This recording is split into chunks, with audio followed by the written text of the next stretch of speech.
សួរបងប្អូនពូមិញយតាបងប្អូនទាំងអស់ជាពិសេសមួយរបស់ខ្ញុំបាទសេងមីងគឹមដាថ្ងៃនេះសេងមីងគឹមខ្ញុំបាទចង់មកណែនាំរថយន្តមួយគ្រឿងកំពុងតែរៀបចំឡើងទីផ្សារមិនទាន់មានម្ចាស់បាទនេះគឺជា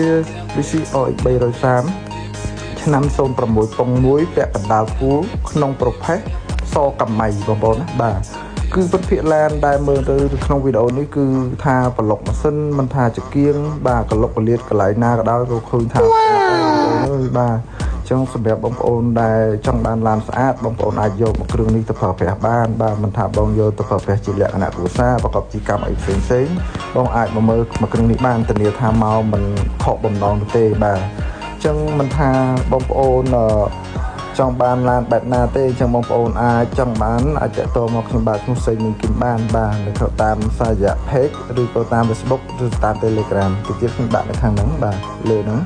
អញ្ចឹងមកគ្រឿងនេះណាមិនថាបាតមិនថាសាច់ដែកឬថាកម្មញ៉ៃខាងក្នុងជួរគឺអត់មានបាក់បែកកន្លែងណាទេគឺថានៅសំណុំជិនតែម្ដងបាទអញ្ចឹងតម្លៃពិសេសណាសម្រាប់បងប្អូនដែលមកមើលគ្រឿងនេះខ្ញុំគិតតម្លៃសមរម្យបាទ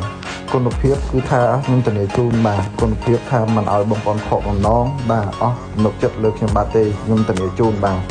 អញ្ចឹងខ្ញុំសូមអរគុណទៅដល់ម្ចាស់ក្រាស់បំ BN ដែលមានសេវាកម្មថែទាំរថយន្តដូចជាមានបោកពុកប៉ូលីលាងសិនបាទដូរពេញបាតពេញសិនលាងឡានបាទគឺថាគាត់មានគ្រប់សេវាតែម្ដង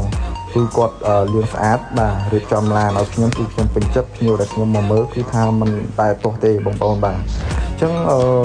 ខ្ញុំសូមទៅដល់អរគុណភ្ញៀវទាំងអស់ដែលបានរកការតាមដាននិង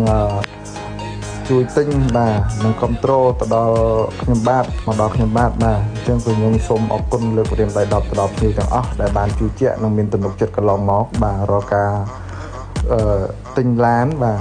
នឹងការទំនុកចិត្តមកលើខ្ញុំបាទអញ្ចឹងខ្ញុំសូមអរគុណពុកម៉ែបងប្អូនភ្ញៀវទាំងអស់ដែលបាន